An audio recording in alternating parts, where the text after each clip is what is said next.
আসসালামু আলাইকুম বন্ধুরা, আমি সেকান্তিক বলছি। আমার আজকের নতুন ভ্লগ ভিডিও দেখার জন্য তোমাদের সবাইকে স্বাগতম জানাই। তো তোমরা সবাই কেমন আছো? আশা করছি খুব ভালো আছো এবং সুস্থ আছো। আলহামদুলিল্লাহ, আল্লাহর অশেষ রহমতে আমিও খুব ভালো আছি এবং সুস্থ আছি। তো বন্ধুরা দেখো, এখানে কিন্তু খিচুড়ি রান্না করা হচ্ছে। আসলে আজকে আমাদের এখানে সকাল থেকে শুরু করে এখনও পর্যন্ত বৃষ্টি হচ্ছে। তো সকালবেলা বৃষ্টি হয়েছে, তো আজকে তো খিচুড়ি খাবোই। আর তোমাদের গতকাল বলেছিলাম যে ইনশাল্লাহ আগামীকাল খাবো। তো আজকে কিন্তু রান্না করা হচ্ছে খিচুড়ি, অনেক বেশি করে রান্না করা হয়েছে। আর এখানে কিন্তু চিকেন রান্না করা হচ্ছে। তো দেখো, সুন্দর করে গ্রেভি করে চিকেনটা রান্না করা হয়েছে, মানে একটু ঝাল ঝাল করে রান্না করা হয়েছে। খেতে অনেক মজা লেগেছিল। আর জানো বন্ধুরা, তারপর মা এখানে খিচুড়ির মধ্যে কিন্তু লাউ, পেঁপে, বরবটি অনেক রকমের সবজি ব্যবহার করা হয়েছিল। তো এই জন্য কিন্তু খিচুড়িটা অনেক ইয়ামি আর নরম নরম হয়েছিল। আর বন্ধুরা দেখো, এখানে কিন্তু মা একটু লতি কেটে নিয়েছে খিচুড়ি হতে হতে। তো দেখো, অনেকটাই লতি কাটা হয়ে গেছে। এগুলো হলো দেশি লতি। তো এগুলো খেতে না অনেক মজা। আর বন্ধুরা দেখো, এখানে কিন্তু মা খিচুড়ি সার্ভ করে নিয়েছে। আর এখন দেখো, এখানে কিন্তু চিকেনের স্বাস্থ্য খারাপ হয়ে গেছে, কারণ অনেকেই খেয়ে নিয়েছে। তো তো যতগুলো আছে তত দিয়ে আমার স্বাস্থ্য ভালো হয়ে যাবে।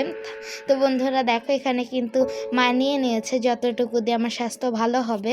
আর বন্ধুরা, মা কিন্তু রসুন নিয়েছে। রসুন খেতে তো আমার অনেক ভালো লাগে।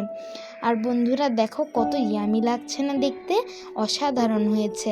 তো আমি তো বলছিলাম কি, হাত দিয়ে খেলে তো হাত আমার পুড়ে যেতে পারে।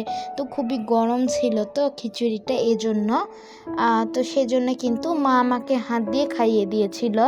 তো এই তো বন্ধুরা দেখো, মা কিন্তু মেখে মেখে খাইয়ে দিচ্ছে আমাকে। তো আমরা কিন্তু এভাবে খেয়ে নিয়েছি। খেতে কিন্তু অনেক মজা ছিল বন্ধুরা।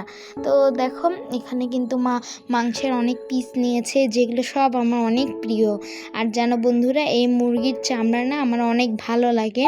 কি সুন্দর, অনেক মজা খেতে, একটু মোটা এজন্য, আর অনেক ফ্লেভারফুল। আসলে এটা হলো প্যারেন্টস মুরগি। তো প্যারেন্টস মুরগি কিন্তু খেতে অনেক মজা লাগে, বিশেষ করে খিচুড়ি দিয়ে খেতে যে এত মজা লাগছিল।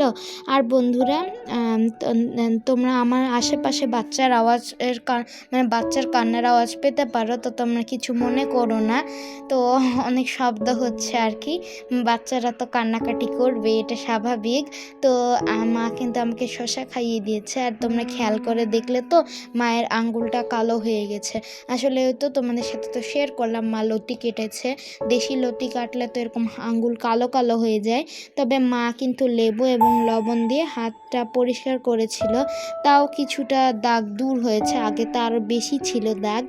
তো সমস্যা নেই, এটা কালকেই উঠে যাবে ইনশাল্লাহ। তো এই তো আমি কিন্তু লাইক দিয়ে দিলাম। আসলেই খুবই মজা ছিল। সকালে এত মজা করে খেয়েছি, দুপুরে খাওয়ার ইচ্ছাই হচ্ছিল না, কিন্তু আমি কিছুটা দুপুরবেলায় অফ ক্যামেরায় খেয়ে নিয়েছি। তো ভালোই লেগেছে খেতে।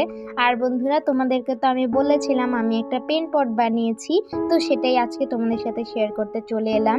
তো দেখো, এটা কিন্তু একটা টিস্যু হোল্ডার। তবে সেটাকে কিন্তু আমি রং করে একদম সুন্দর বানিয়ে দিয়েছি। আর ক্লে দিয়ে একটা পেন, মানে ক্লে দিয়ে একটা পেন্সিল এবং একটা ফুল বানিয়ে সেখানে গ্লু দিয়ে লাগিয়ে দিয়েছি। আর এখন কিন্তু নিচে যেহেতু ফাঁকা ছিল, এই জন্য কিন্তু ওখানে একটা কার্ডবোর্ড কেটে লাগিয়ে দিয়েছি। তো কেমন হয়েছে তোমরা অবশ্যই জানিয়ে দিও। মায়ের খুব ভালো লেগেছে। আর মাও এই কাজগুলো করতে আমাকে সাহায্য করেছে গ্লু লাগিয়ে। আর বন্ধুরা দেখো, এখানে কিন্তু ব্রেড, তারপর স্লাইস করে কাটা শসা, ডিম এবং সস এবং মেয়োনিজ, তো এগুলো কিন্তু রাখা হয়েছে, যেহেতু আজকে বানানো হবে স্যান্ডউইচ। তো দেখো, স্যান্ডউইচ কিন্তু সুন্দর করে ভেজে নেওয়া হচ্ছে। তো স্যান্ডউইচ তো খেতে অনেক ভালো লাগে। আর আগে ব্রেডগুলো ভেজে নেওয়া হচ্ছে, আর তারপর কিন্তু স্যান্ডউইচ তৈরি করে নেওয়া হবে। তো প্রথমে এভাবে ভেজে নিলে না একটু ক্রিস্পি হয়। তো আজকে কিন্তু স্যান্ডউইচ মেকারে বানানো হবে না, এইভাবে ভেজে ভেজে ক্রিস্পি করে বানানো হবে। এই জন্য কিন্তু খেতে অনেক মজা লাগবে। তো যেহেতু আমরা বাড়িতে খাবো, এই জন্য কিন্তু সাইডগুলো কাটা হয়নি, কারণ আমরা তো সাইডের যে ক্রিস্পি অংশটা আছে সেগুলো আমরা খুব পছন্দ করি, খেতে অনেক ভালো লাগে। সেই জন্য আমরা ওটা সহই খাবো। আর আমরা যেহেতু অনেকজন মিলে খাবো, এই জন্য কিন্তু মা অনেক বেশি পরিমাণে তৈরি করেছে। আর দেখো মা কিন্তু এখানে সস দিয়ে দিয়েছে, আর এখন একটু স্প্রেড করে নিচ্ছে টমেটো সসগুলোকে। তো এটা কিন্তু টমেটো সস, আর তারপর মেয়োনিজ দিয়ে এটাও স্প্রেড করে নিবে। তো দেখো মেয়োনিজটা দেওয়ার পর না একটা ক্রিমি ক্রিমি ভাব আসবে, এত মজা লাগবে খেতে। আমার তো মেয়োনিজ দিয়ে এরকম স্যান্ডউইচ অনেক ভালো লাগে খেতে, অনেক ইয়ামি হয়। আর তারপর কিন্তু মা বাকি উপাদানগুলো দিয়ে দিবে, তোমাদেরকে তো দেখিয়েছিলাম। আর মা কিন্তু যেই শসাগুলো কেটেছে সেগুলো একদম পাতলা করে কেটেছে।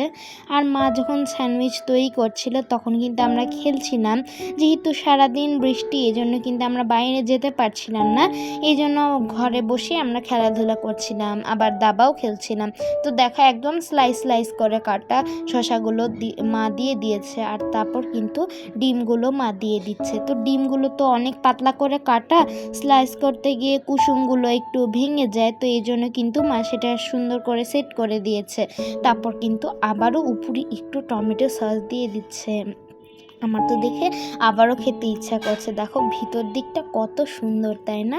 তো খেতে যে এত মজা ছিল। আর উপরে যে ব্রেডটা দেওয়া হবে সেখানে কিন্তু মা একটু মেয়োনিজ লাগিয়ে নিচ্ছে। তো সুন্দর করে একটু স্প্রেড করে নিচ্ছে মেয়োনিজটা, তাহলে খেতে আরও দুর্দান্ত লাগবে। তো এখন কিন্তু মা এটার উপরে ব্রেডটা দিয়ে দিল, ব্রেডের উপরে ব্রেড। তো এরপর কিন্তু মা সুন্দর করে লাগিয়ে নিল। আর এইভাবে কিন্তু এই সম্পূর্ণ স্যান্ডউইচ, মানে সব স্যান্ডউইচগুলো এভাবেই মা তৈরি করে নিয়েছে। তো দেখো এখানে আর সব স্যান্ডউইচগুলোকে কিন্তু মা একদম হাসি খুশি বানিয়ে দিয়েছে। তারা যদি মন খারাপ করে থাকে তাহলে তো আমরা হাসি খুশি হতে পারবো না, এই জন্য তাদেরকে হাসি খুশি করে দিয়েছে। আর আমরা হাসি খুশি স্যান্ডউইচ খেয়ে আমরাও খুব হাসি খুশি হয়ে গেছি। তো বন্ধুরা, ভিডিওটি ভালো লাগলে অবশ্যই লাইক করে দিও। আজকে এই পর্যন্ত, আল্লাহ হাফিজ।